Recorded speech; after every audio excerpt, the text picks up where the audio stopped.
So you were working in a hospital that was how far from Mosul? Yeah. Mosul, which is where all this fighting was going on. So you're like 30 minutes outside, an hour outside? Yeah, we were about 10 minutes outside of Mosul. When I got to the hospital... Like, didn't you feel... Well, we heard. I mean, yeah, we worried. We heard bombs all the time. What do you mean all the time? Every day? Like you could hear an explosion every day? Nearly every day we heard an explosion. What did it sound like? like? The explosions would mostly come in spurts. So, like, for example, one time I woke up and I heard boom, That's what I heard. I don't know. It's a great bomb sound. But... I mean, I was like, oh, okay. And then I went back to sleep. Because there's nothing else, there's nothing you can do. It wasn't directly affecting us, but you can tell there was either fighting or there was something going on. Yeah. It's crazy. Now, I mean, have you ever heard a bomb go off before? No. I've never heard a bomb go off. No. Yeah. The only time I could tell exactly what was going on was in the middle of the night, around 2 or 3 in the morning. We heard enormous explosions for about 2 to 3 hours straight. And when we heard that, we knew that was the U.S. government dropping bombs. Because they're the only ones who have enough firepower, sustained firepower, to be able to drop bombs for like 2-3 hours straight. What do you mean they're the only ones? Nobody else has in this conflict. Yeah, I mean, the Iraqi government has abilities, but they don't. And this was 2 in the morning. So the Iraqi government, they typically fight during the day because they don't have a lot of nighttime abilities. They don't have the technology. Exactly. The warfare technology. But the U.S. government, they have drones and aircraft that fly at night, drop bombs at night, precision bombs at night. I mean, you know, they're the only ones that drop bombs 2 in the morning. And they're the only ones who can drop bombs for like 2-3 hours straight. That's I mean, interesting. It just does. But you know, during the daytime we would hear explosions. We assumed that was the Iraqi government firing artillery. What they have during the day. Exactly. The day weapons. Yeah, exactly. The local day weapons. And then every once in a while we would hear one single explosion. We assumed that was like a suicide bomb or a car bomb. And in fact, when I was there, we had on the same day... And this is just like people are telling you this, people who have been there before. Oh, this is what this sounds like. This is probably what's going on. Probably that's what this is. But you know, the car bomb, we knew because we had injured people coming to our hospital to be treated. After you heard... Thing. It was like... Are you guys the only hospital in the area? Were there a few others? There were a few other medical centers, but we were the only hospital able to treat surgical patients with injuries like shrapnel through the heart, shrapnel through the bowels. And we can take care of ICU patients after their surgery. So if they needed ICU care or if they had some of these more graver injuries... So you guys were like the trauma hospital. Yeah, we were the trauma hospital. So wait a minute. So you worked in the trauma hospital. Yeah. That's like a war trauma hospital, basically. Yeah. That's where you were at. Right. Oh, 10 miles from where 10 miles from the center of the... That's insane. That's insane. I've never done that kind of stuff. Yeah. It was intense. It was really rewarding. Now, you did the ICU. I did the ICU, yeah. So you were like the intensivist, taking care of... Yeah. So tell me some of the stuff you saw. So, I had mentioned we had patients coming in with shrapnel into the right side of the heart. And if you know about medicine, if you have a hole in the left side of your heart, you're pretty much dead very quickly. You need to get to a hospital like that instant, and even then you'll probably die. No, there's no get to a hospital, you die. You're dead. So all of those guys died. But we did receive patients who had shrapnel wounds to the right side. That's crazy. And so they had like things poking into their heart. You know, these are from explosions. So these shrapnel can be this small, and it will go through the heart. Like a bullet. Yeah. It's like a bullet. And so we had patients come in with injuries to their heart. And the crazy thing about it was we happened to have a cardiothoracic surgeon and 2 trauma surgeons. And so at that car bomb, which was the same day as a restaurant suicide bomber, we had 2 of those patients come in with those same injuries. They were able to crack the chest open, plug all of the holes, because he wasn't just bleeding from the hole in the heart. He had a couple other things. Good God. Sewed, and then brought him to the ICU. And one guy, I mean, this guy, this guy should have died, but you remember bilateral chest tubes. Yeah. He had a hole in the heart that was repaired. He had a hole in the gut that was repaired. So he had a ton of chest and abdominal trauma. Yeah. And that would probably kill most people. Yeah. And he was on a tube. And here's the crazy thing is, when he came, we did not have pain medicine at that point. We had run out of the pain medicine. Like you didn't have any morphine. So So all that we had was Tylenol and ibuprofen. And we can't give him ibuprofen because he just finished surgery. So all we had was Tylenol. So he came out of the OR, closed a big gash in his chest, had a gash in his belly, and I babysat him all night. And his urine output was terrible. He was tachycardic. His blood pressure was low. What did you have? You had fluids. Did you have? We had fluids. How were your antibiotics? What kind of selection did you have? We had decent antibiotics. Yeah. Antibiotics typically wasn't an issue. We had 3 different types of Did you have pressors? So you did have. Mm-hmm. So you had a decent range of life support stuff that you could offer him in the ICU. Right. You were a real ICU. Yeah.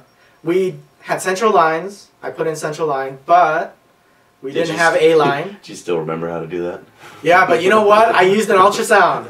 Oh, it's so much easier with an ultrasound. You didn't do an ultrasound in residency? I did blind sticks in surgery residency. I did blind sticks the whole time. See, about when we were together those last years, they had switched over to ultrasound, right? And it's much easier because you can see. Right, you can see it. It's just one stick. Before I was like, and then it's. We're gonna edit that out. That's not what happens in residency. I am a real doctor, I promise. No, but yeah, I mean,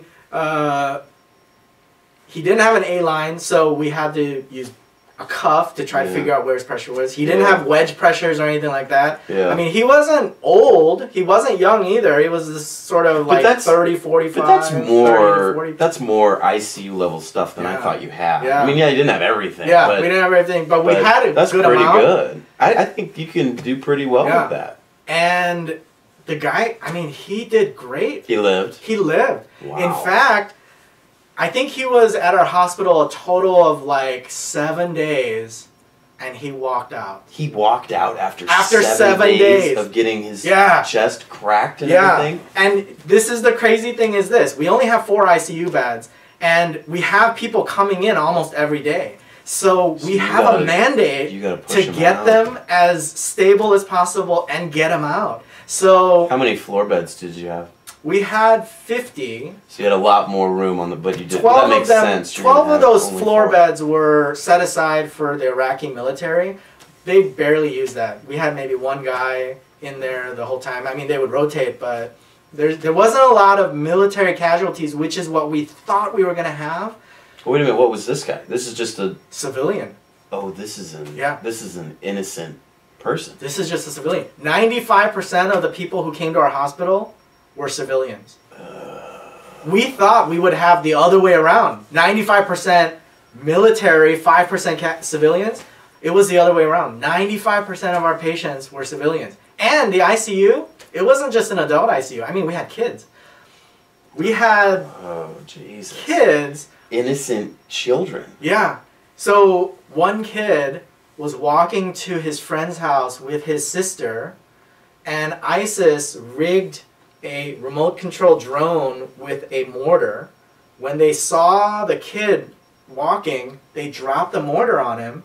They dropped a bomb on a kid and his sister. The sister had superficial wounds. The sister had superficial wounds. The kid, he was about 9 years old. He had a piece of shrapnel that went through and through, and he had bowel hanging out of his belly. That guy was taken to the operating room, and he actually did fine. But the first couple of days in the ICU, he lived. But the first couple of days in the ICU, we were like, man, we don't know if this kid is going to live or not. How old was he? He was like 8 or 9 years old. Oh my God. So wait a minute. So you're saying, I mean, I trust you, but I'm like, really? ISIS targeted a child intentionally? Why? Yeah, and he's not the only one. I mean, we got women and children on a regular basis. But you felt certain that it was the bad guys targeting kids, not us. Oh, absolutely. Yeah. How do you know that? So I'm just so skeptical of I trust, but I'm just so skeptical of media. Right. So yes, there is this case of the U.S. government dropping bombs and having ancillary sort of casualties. Collateral damage, right? It happens. It's a part of war. And in fact, there was a big article about it happening recently. I hate that. I know it's crazy. It's not that okay. It happens, but it happens. But the fact of the matter is this: if you are in the vicinity of a U.S. bomb, you're probably gonna die. Our bombs are so powerful that you are probably gonna die. There's no coming back from that. Versus ISIS. Why? Wait, why?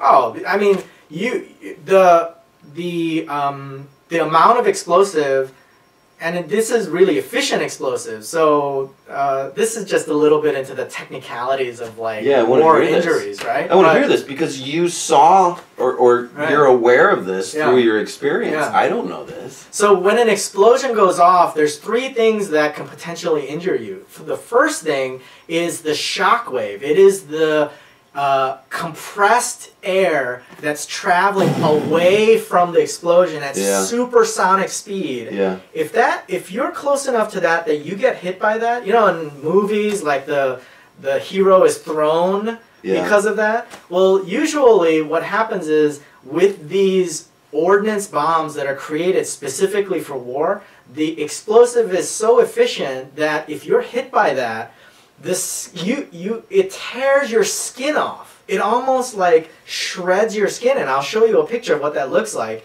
It shreds your skin and your soft tissue, and it basically like denudes you in a way. That's the first thing. That's the first like wave. The sound wave blast. The second wave is the fireball. And if you didn't die because of that, basically exploding your internal organs and shredding your skin, that fireball will hit you, and then you're just burned to death. That fireball comes behind that. And then the last thing is shrapnel. So that explosive causes either the metal fragments of the bomb shell to fly out and just... or whatever's around there to fly, and that's like a bullet. I mean, I'll show you again more pictures of shrapnel, but that thing will just hit you and basically just go through you, and the technology of all dead. These bombs is incredible. I thought it was just the shrapnel of the whole thing. Oh, yeah. Maybe I had no idea the shock. Yeah. So that's kind of the U.S. Yeah, so high dollar. The bigger the bomb, this is all we're spending on military. This is where it goes. Is these great. The bigger the bomb, the more the more, or I should say, efficient the explosive is. The more the shockwave is. But they do also make bombs where there's a bigger fire wave, and that's those the ones that they use to try to bust tanks and bunkers and buildings are the ones with a lot of shockwave. The ones where they're trying to kill a lot of people have a bigger fireball. Yeah, interesting. And then the shrapnel is just sort of incidental with those bombs, but where shrapnel comes into play a lot of times is like mortars, hand grenades, or IEDs, or these types of like landmines. because those are smaller bombs, so you're not going to get as big of a shockwave. You're not going to get a big fireball, but you want the shrapnel to maim or injure people. And that's what ISIS uses, are these smaller mortars that they can fire, RPG, rocket-propelled grenades, which are smaller. Those are more of the, we want the shrapnel to do the damage. And that's what, and those they get, Soviet Union, black market, those kinds of things. Some of it they get because they were able to capture a bunch of stuff that the Iraqi government left behind when the Iraqi army when they fled Mosul when ISIS came. So ISIS first came in 2014, fought the Iraqi army, and the Iraqi army was so ill prepared that a lot of the soldiers. This is when the U.S. withdrew. Yeah, right. And then the bad guys took over. Yeah. And the Iraqi army just wasn't prepared, so they left a bunch of Humvees and guns and explosives that the U.S. Army gave the Iraqi army to use as defense, but they were not prepared. They were not well trained, they were not prepared, so they just left, ran away so that they wouldn't get killed, and so ISIS took all of that stuff and they've been using it. I want to point out for a second, because it gets the, I mean, just as a, I mean, I've often thought, like, could I ever cut it in war? You know, like, and there's, I think, this natural adrenaline reaction to just, in a weird way, get off on death and all this destruction. But I want to emphasize that you know all of this now because you were on the other end of this. You know, you're bandaging wounds, you're removing the shrapnel, and so you've seen now these things and the destruction that it can do, but you're a force on the other side. It's, I think, really hard. I don't know, I can't speak of how ISIS feels, etc. But I do know one thing, is that to take another human life, it really does affect you in a bad way. And one of the reasons why I know this is because there were some volunteers at our hospital who were in the U.S. military before. So, for example, I met a guy who was a Special Forces sniper, and he did tours in Iraq and in Afghanistan. And he was a sniper. His job he made kills. Was to shoot people in the head so that they would die. And he made kills. He was a great guy. He's a classic Special Forces guy. He doesn't talk a lot. He's a great guy if you're on his team, but he's not a great guy if you're on the other behind team. him, yeah. But he's such a nice guy, and he's not like sitting there going, yeah, I'm the best, I killed a bunch of people. I mean, he doesn't really even talk about his past. Yeah. I had to talk to him about what you do beforehand. He was a surgical tech, so he would help the surgeons in the operating room. And I got to know each other pretty well. We laughed a lot, we shared a lot of stories. But I asked him, what did you do beforehand? And he told me about his former life. And the reason why he got out of the military was because when he was in Afghanistan, he was in a position, his spotter was next to him, and he got ambushed by Afghani rebels, and he got shot in the back, and he got shot in the leg, and his spotter died. And he passed out, and the next thing he woke up in a hospital in Germany, and he was later told... How did he not die? That he got really lucky. That was just the... They left him or somebody else? No, they got into a firefight because his unit was close by, and so when his position took fire, his unit came in, fought, and his buddies came in, grabbed him, and ran off, and then they broke the news to him that his spotter was killed during that fight, but he survived. They thought he would never walk because he had a bullet in his spine, but it didn't affect his spinal cord. He wasn't paralyzed. He wasn't paralyzed. He eventually, with physical therapy, was able to walk. His ankle got fused, and then after he was discharged from the army, he wondered what he should do. Ultimately, ended up as a surgical tech. But what was really profound was that he was sharing how that somehow he feels this sense of redemption coming back to Iraq. because he was there during the Second Gulf War, after 9/11. Bush too. Bush too. And he was fighting against some of these same people that he's working with now. Those guys were in the Iraqi army defending Iraq when the U.S., including him, came in to get rid of Saddam. Yeah.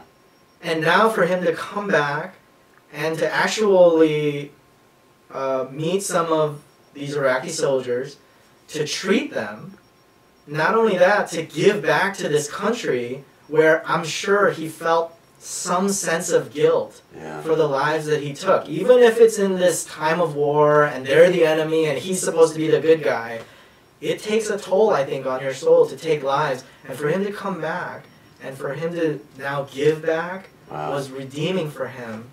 And war is not easy on even the victors. The people who kill other people, no matter how much you make them out to be the enemy, if you really are introspective, it will harm you inside as well. And it was awesome to see him, and not only him, to see other people who, their former life, they were ex-military, special forces, etc. It was amazing to see them come in this context and give back and be an agent of peace and share grace and love to other people instead of be in the business of war. It was amazing. So many of your stories, it just kind of leaves me with a lot of questions. What's the right thing to do? We'll pause right here because that phone's going off. You should turn that one off.